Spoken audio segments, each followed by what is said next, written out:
नमस्कार। SK.com पर मैं आप सबको सादर आमंत्रित करती हूँ। मेरी आज की चर्चा का विषय है तुलसीदास। गोस्वामी तुलसीदास हिंदी साहित्य के महान संत कवि माने जाते हैं। रामचरितमानस इनका गौरव ग्रंथ है। रामचरितमानस लोक ग्रंथ है, इसे उत्तर भारत में बड़े ही भक्ति भाव से पढ़ा जाता है। इनका जन्म 1511 ईस्वी में कासगंज उत्तर प्रदेश में हुआ था। इनके शिक्षक नरहरि दास थे। ये वैभव पंथ के मानने वाले थे। इन्होंने रामचरितमानस, विनय पत्रिका, दोहावली, कवितावली, हनुमान चालीसा, जानकी मंगल, पार्वती मंगल इत्यादि ग्रंथों की रचना की। इनके बारे में बहुत सारी किंवदंतियाँ भी प्रचलित हैं। जैसे बचपन में ही इन्होंने राम शब्द का उच्चारण किया था। इनके बारे में प्रचलित दूसरी किंवदंती यह है कि बिना सिखाए ही इन्होंने स्पष्ट रूप से गायत्री मंत्र का उच्चारण कर सबको चकित कर दिया था। एक और किंवदंती इनसे जुड़ी हुई यह है कि जब यह पत्नी से मिलने अंधेरी रात में उफनती यमुना नदी पार कर पत्नी के शयन कक्ष में पहुँचे, जहाँ पत्नी द्वारा प्रताड़ित होने पर वैरागी बनकर तुलसीदास कहलाए। कहा जाता है इनकी पत्नी रत्नावली ने एक दोहे के द्वारा इन्हें प्रताड़ित किया था। दोहा कुछ इस प्रकार था: अस्थि चर्ममय देह तासो ऐसी प्रीति, नेकु जो होती राम से तो काहे भवभीति। इसके अतिरिक्त चित्रकूट के घाट पर भगवान राम से भेंट, रामचरितमानस की श्रेष्ठता को भगवान शिव द्वारा अनुमोदित करना, रामचरितमानस की दुष्टों से रक्षा करने के लिए स्वयं भगवान राम द्वारा प्रहरी के वेश में कुटिया के पास रहना भी इनसे जुड़ी एक किंवदंती ही है। तुलसीदास ने रामचरितमानस की रचना अवधी भाषा में की है, क्योंकि वो समझते थे कि संस्कृत सबके समझ की भाषा नहीं है।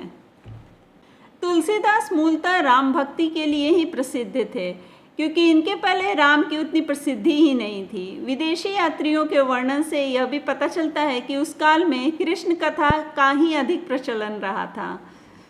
साहित्यकारों की दृष्टि में तुलसीदास उच्च कोटि के काव्य रचयिता थे। उनके काव्य में छंद, रस, अलंकार का उच्च कोटि में प्रयोग मिलता है, जो कि मानस में भी परिलक्षित होता है।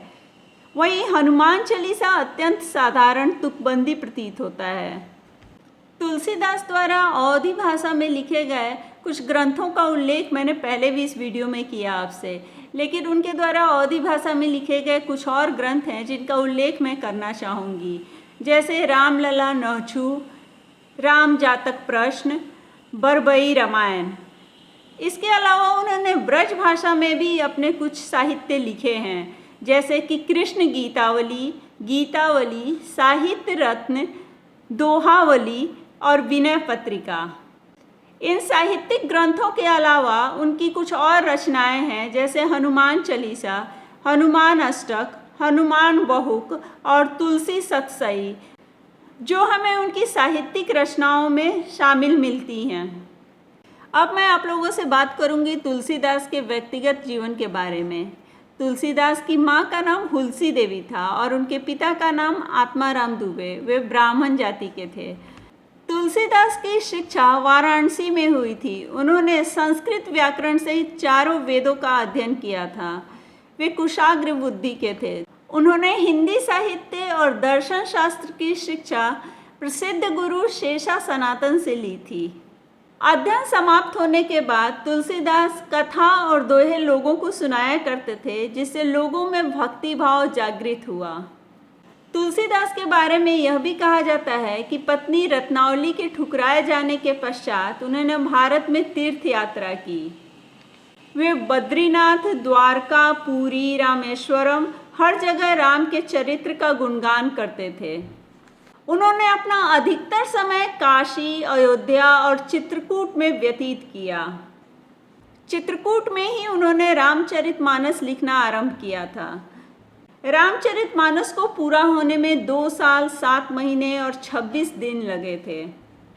जैसा कि तुलसीदास के बारे में जानकारी मिलती है, उनका जन्म एक निर्धन परिवार में हुआ था। जीवन यापन के लिए उन्हें भिक्षाटन तक करना पड़ा था।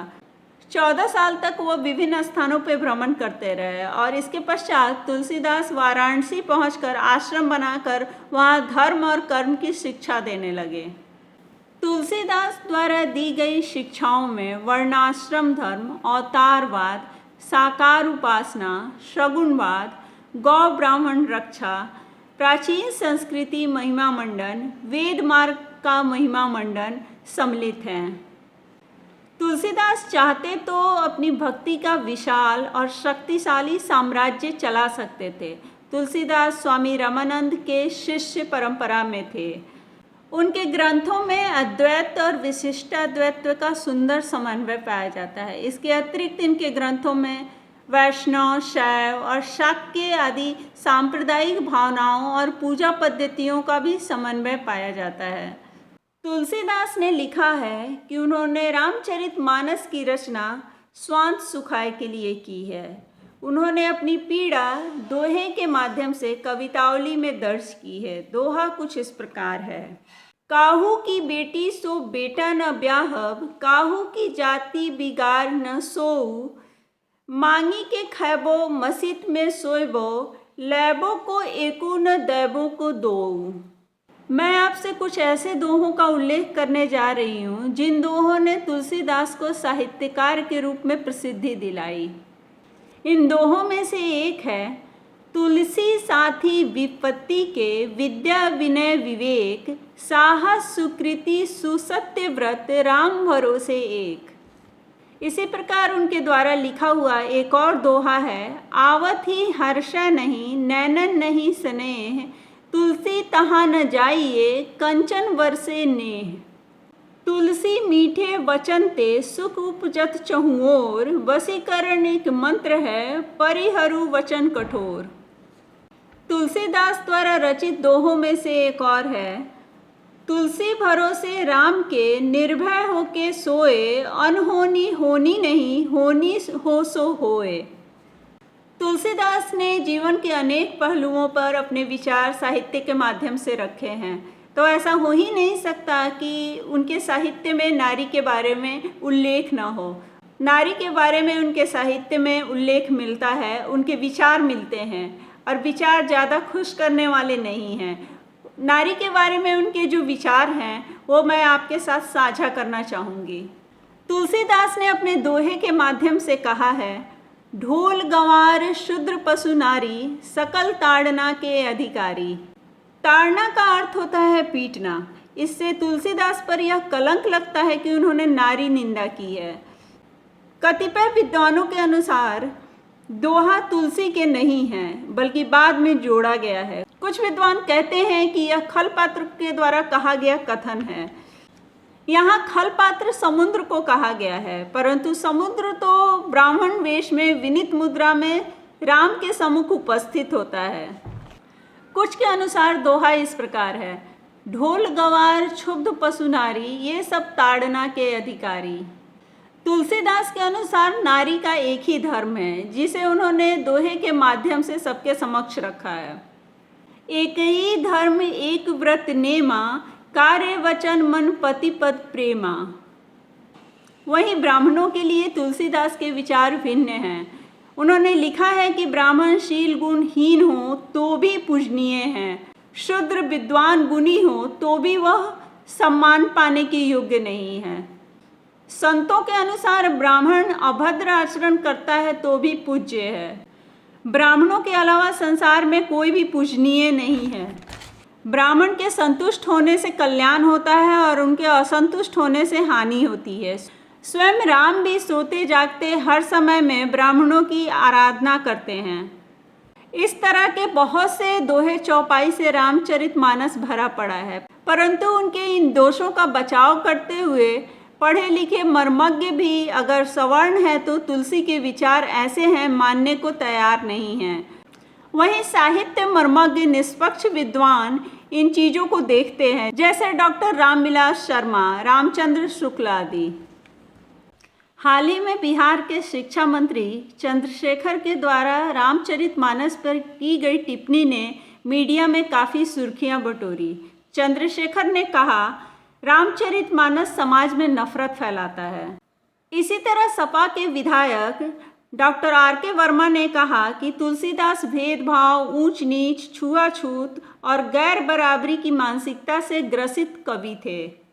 अगर साहित्यकारों की बात करें तो राहुल सांकृत्यायन ने भी तुलसीदास की आलोचना की है। तुलसीदास के कुछ आलोचक उनके कार्यों को कुछ इस तरह परिभाषित करते हैं: ब्राह्मणों की अतिशय बड़ाई, नारी की हिनाई, राम की दुहाई और शूद्रों की नीच गिनाई। तुलसीदास एक महान कवि थे, इसमें कोई संदेह नहीं है, लेकिन उन्होंने अपने साहित्य में मध्यकाल की बुराइयों से समाज को दूर रखने के लिए कोई प्रयास नहीं किया, जबकि कबीरदास ने समाज में बुराइयों पर करारा प्रहार किया है। साहित्य समाज का दर्पण होता है, पर तुलसीदास मुगल काल में भारत की दुर्दशा और सामाजिक अत्याचार के बारे में कुछ भी नहीं लिख पाए। 16वीं शताब्दी में राम उनसे मिलते हैं, हनुमान उनकी मदद करते हैं, पर तत्कालीन आतताइयों के बारे में वे कुछ नहीं लिखते। तुलसीदास द्वारा रचित साहित्य की बात करें तो उनके काव्य में छंद, रस, अलंकार का सुंदर प्रयोग किया गया है और कहीं कहीं अतिशयोक्ति अलंकार का बहुल प्रयोग हुआ है, जैसे कि सुरसा का मुख विस्तार, राम सेतु का निर्माण इत्यादि। इसके अतिरिक्त पुष्प वाटिका प्रसंग भी अतिशय सुंदर बन पड़ा है, जिसके कुछ अंश मैं आपके सामने रख रही हूँ। कंकण किंकिनी नुपुर ध्वनि सुनी, कहत लखन सन राम हृदय गुनी। मानुहु मदन दुदुम्भी दिन्ही, मनसा विश्व विजय कह किन्ही। इस वीडियो के अंत में मैं यही कहना चाहूँगी कि तुलसीदास के वर्णाश्रम धर्म के समर्थन से ब्राह्मणों की बहुत भलाई हुई। ब्राह्मणों में जीविका के लिए मानस पाठ का प्रचलन बढ़ा, जिससे उन्हें शारीरिक श्रम नहीं करना पड़ा। ब्राह्मणों का महत्व और बढ़ा और इसी क्रम में अनेकों राम मंदिर भी बने। निसंदेह तुलसीदास की लेखनी बहुत प्रभावपूर्ण थी। वो चाहते तो जिस तरह उन्होंने वैष्णव और शैव में समन्वय स्थापित किए, उसी तरह वर्णाश्रम व्यवस्था में भी समन्वय की राह दिखा सकते थे। ऊंच नीच का भेद मिट सकता था अगर वे अपने साहित्य के माध्यम से स्त्री शिक्षा को बढ़ावा देने की बात करते, तो स्त्रियां समाज में बहुत पहले ही सम्मानजनक स्थिति पा चुकी होती। अपने इन विचारों के साथ मैं इस वीडियो को यहीं समाप्त करती हूँ। आशा है कि आप लोगों को मेरा यह प्रयास पसंद आया होगा। अगर आपको मेरे वीडियोस अच्छे लग रहे हैं तो मेरे चैनल sk.com को सब्सक्राइब करें, मेरे वीडियोस को लाइक और शेयर करें। मेरे नए वीडियोस के बारे में अगर आप अपडेट चाहते हैं, नोटिफिकेशन चाहते हैं, तो बेल आइकॉन को टैप करना ना भूलें। आपसे फिर मुलाकात होगी एक नए वीडियो के साथ। आपका दिन शुभ रहे। नमस्कार।